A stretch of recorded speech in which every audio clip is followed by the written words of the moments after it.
Hi, it's Lauren Valera, and welcome to the Mindful Minute.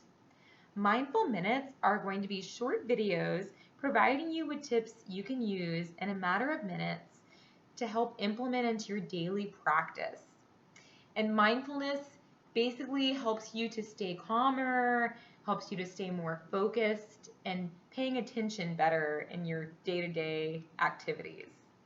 These are going to be tips that can be used for all ages and can be modified as needed.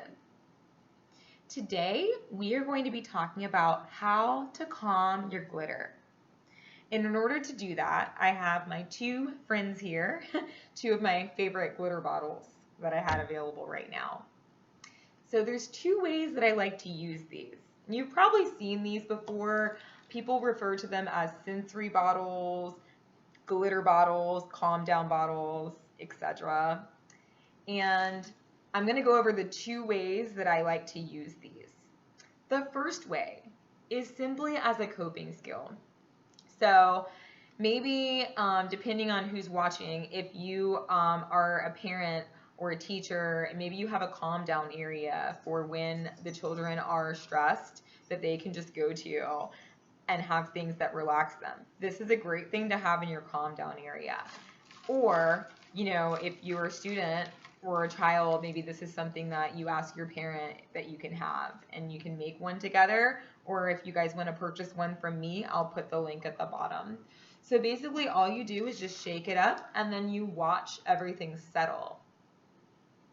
As you're watching it settle in general is a very mindful practice because you might pay attention to the different colors, and maybe you try to count, how many green beads, you're just paying attention to what's in front of you, but also you can take deep breaths as the glitter settles. And with these, the more glue you put, the longer it takes for them to settle. So this one settles kind of quickly, but there's very small pieces of glitter that you may not be able to really see. So as you're doing that, you're just letting yourself, giving yourself the opportunity to calm down. The second way that I like to use these is to explain the way that mindfulness works regarding our brain. So you can think of your brain like a glitter bottle. And let's use a very real example. You wake up in the morning, your alarm clock goes off, and you're just getting out of dream world. So you're probably feeling kind of like this. Everything is nice and calm. And we can imagine the beads and the glitter are our thoughts and our feelings, our emotions, combination of those things. So we wake up, we look at the clock, and we realize that maybe we hit snooze too many times and it's a little bit late, so we're running late. And then you tell yourself it's going to be okay. You get up to make breakfast, and maybe you have one thing but you don't have the other. Like you have the cereal but you don't have the milk. And then you remember that you didn't pack a lunch, and you start to worry about what you're going to eat for lunch that day. And it's time to drive to work or to take the bus. You're running late.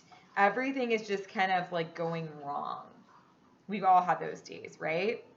And then to the point to where you get to work or you get to your destination, and say you're a student, you find out you have a test that you didn't know you had, or you find out you have a meeting that you didn't realize. Now you are all shaken up. This is what happens when we are experiencing the stress response. I like to explain the brain very simply. If you want to go into it in further detail, we can. But just for the purpose of keeping it simple, when our amygdala is triggered, it initiates the stress response. And when that happens, it's when we start getting rapid heartbeat. It's different for everyone. Maybe sweaty palms, and our thoughts start racing. We start worrying, having negative thoughts, and all those emotions start coming up as well. We start feeling very angry, very upset. And we all react to stress in different ways, but this is the stress response. And if you notice, can you see clearly through the bottle? No, right? Because of all the stuff in there. And so when we are experiencing the stress response, we're not able to think clearly. our access to our prefrontal cortex is cut off during that time. So we need to allow ourselves time to step back and let everything settle. Let ourselves relax. And we'll be going over more tips on how to do that. But one simple way to cool down your stress response is deep breathing. So taking deep breaths, and now you notice that you're able to see clearly through the bottle. The same way, once we're calmed, we have access to the thinking part of our brain again, to that prefrontal cortex. And then we're able to make better decisions. So we're able to think clearly. If you're taking a test, you're going to know the answers a little bit better because you're thinking clearly. If you are in a conflict with someone, you're going to be able to say things that you don't regret later because you're thinking clearly. You're able to focus better, pay attention. If you're doing sports, that's going to help you. If you're playing music, you can see how these results of mindfulness can be helpful in any capacity of your life. So, this is the way that your brain is like a glitter jar, and the way that you can use a glitter jar to help calm your brain down so you can think clearly. And that's what mindfulness is all about. Thank you guys for watching. And so if you notice in yourself that you're starting to feel stressed, or that a friend of yours is starting to feel stressed, you might simply tell them, calm your glitter. Thank you guys. Have an amazing day. Namaste.